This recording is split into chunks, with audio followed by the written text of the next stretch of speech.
율법과 복음의 도와 이 강을 들으면서 솔직히 오기 싫었어요. 엄청나게 오기 싫었는데 실장님이 영훈식당도 저한테 이제 몇 번 얘기하는데 저는 친구니까 야 너 나한테 이제 더 이상 그런 얘기하지 마라.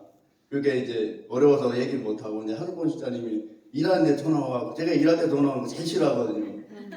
일하는데 전화 와갖고 계속 뭐라 하는데 근데 예전 같으면 복음만 있었으면은 그것을 뿌리치고 아니라고 이제 내고지고 부리고 갈 텐데 내 속에 율법을 통해서 복음을 만났기 때문에 그것이 계속 마음에 걸려가지고 얘기하다 하기는 해야 되는데 이제 내가 생각하기에는 지금은 아닌 것 같다 이런 생각을 시기와 때를 정했지만 거기에서 그냥 하나님이 부르시는 그런 목소리를 듣고 이 자리에 와서 일주일 동안 기도하면서 좀 많이 회개하고 영적으로 많이 회복을 했습니다. 그래서 오늘에는 율법과 제가 글씨를 굉장히 못 씁니다. 복음의 조화 이 강에서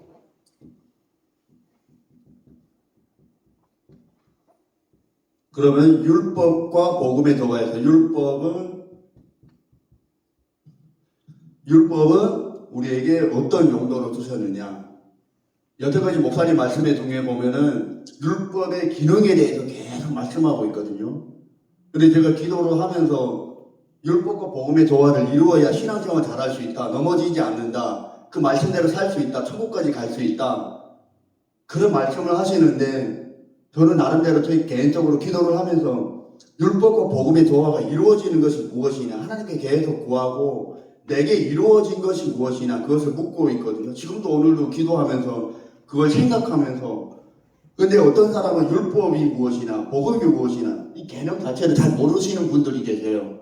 그러면 이 개념 자체를 잘 모르면은 율법과 복음의 조화를 이루어야 되는데 어떻게 이루어야 되는지 뭘 갖고 이루어야 되는지 어떻게 해야 되는지 어떤 방향으로 가야 되는지 목사님은 그 방향을 제시하지 않았거든요. 그냥 구체적으로 간단하게 요약해서 말씀하셨는데 그 말씀 가운데서 우리가 보면은 율법은 간단히 말해서 구약 성경입니다. 율법은 구약 성경. 다시 말해서 하나님이 이스라엘 백성에게 유대인들에게 하나님 말씀대로 어떻게 살아야 되느냐 하는 행동 강령을 이스라엘 백성에게 주신 것이 율법입니다. 그런데 율법의 기능에 보면은 행위의 법입니다.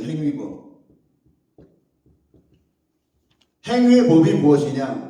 우리 몸으로 나타나는 거, 행동하는 거. 안식일을 거룩하게 지켜라. 내 몸이 예배당에 가 있으면은 안식일을 거룩하게 지키는 것입니다. 그리고 유대인들은 겨드랑이 땀 안 나도록 일을 하지 말라 하니까 엘리베이터 버튼도 안 누르고 11조 파의 뿌리 근처까지 하나하나 다 휘어서 11조를 드리는 거. 그게 바로 행위의 법.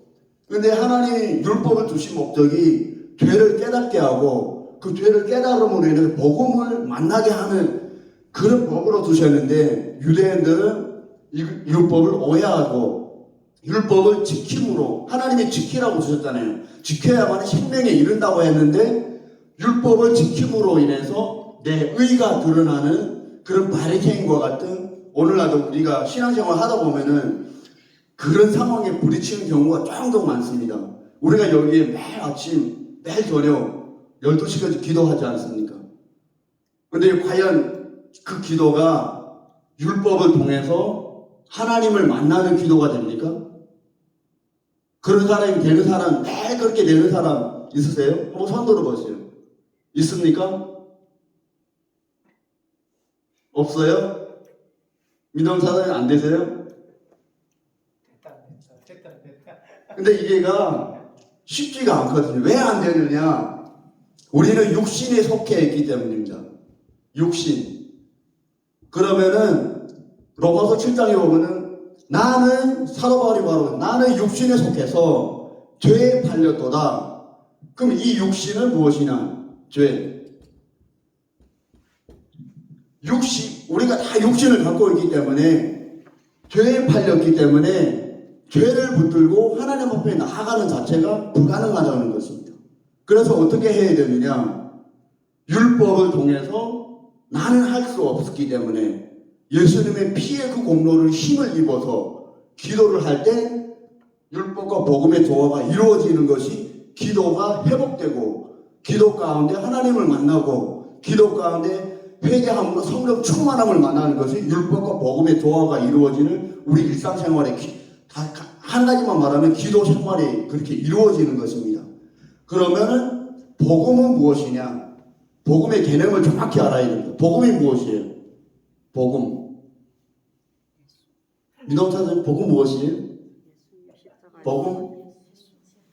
최명호 사장님, 복음 무엇이에요? 복음. 하나님의 아들 예수 그리스도. 복음은 우리가 두리뭉실하게 알겠어. 아, 예수님, 하나님의 아들 피의 공로. 근데 그게 다 맞아요. 맞지만은 성경의 마가복음 1장 1절에 아시는 분? 하나님의 아들 예수 그리스도의 복음의 시작이라 이렇게 나오고 있어요. 그러면 복음이 무엇이냐? 하나님의 아들 예수 그리스도. 그러면 하나님의 아들 예수 그리스도 이 자체가 복음이에요. 우리가 다 알겠죠. 예수가 뭐예요? 예수. 내 백성을 죄에서 구원할 자. 그 이름이 능력이 예수거든요. 그리고 그리스도 뭐 선지자 뭐 그런 분들이 있어요. 저도 잘 모르겠습니다. 아무튼 세 가지가 있다는 거 알고 있어요. 그리고 하나님의 아들. 왜냐면은 아까 본문에 말씀하듯이 율법은 우리 육신이 연약해서 할 수 없는 그것을 하나님은 하시나니. 그러면 우리 누가 필요해요? 하나님이 하셔야 되거든요. 하나님이 하실 때 이 복음 자체가 우리가 율법을 통해서 하지 못하는 것을 하나님을 알므로 인해서 죄를 깨닫고 회개함으로 인해서 하나님의 아들이 나는 영원토록 필요한 사람이구나. 나는 예수 없이는 살 수 없구나. 나는 예수 피가 필요하구나. 그럴 때만이 이 복음이 내 안에 적용이 됩니다. 근데 이거 없이 복음만 있을 때에 어떻게 되느냐? 복음주의다, 방종주의다, 내 기분에 따라 왔다 갔다 하고 싶으면 하고 하기 싫으면 안 하는 이런 상황이 벌어지거든요. 그래서 우리가 율법의 복음의 조화를 이루어가는 우리가 매일 하는 것이 말씀 읽고 기도하고 말씀을 외우고 목사님의 설교를 필사하고 그것도 중요하지만 그보다 더 중요한 것은 기도 가운데서 내가 하나님을 만나야 돼요. 그거 안 만나고는 이 자체가 절대로 이루어질 수 없거든요.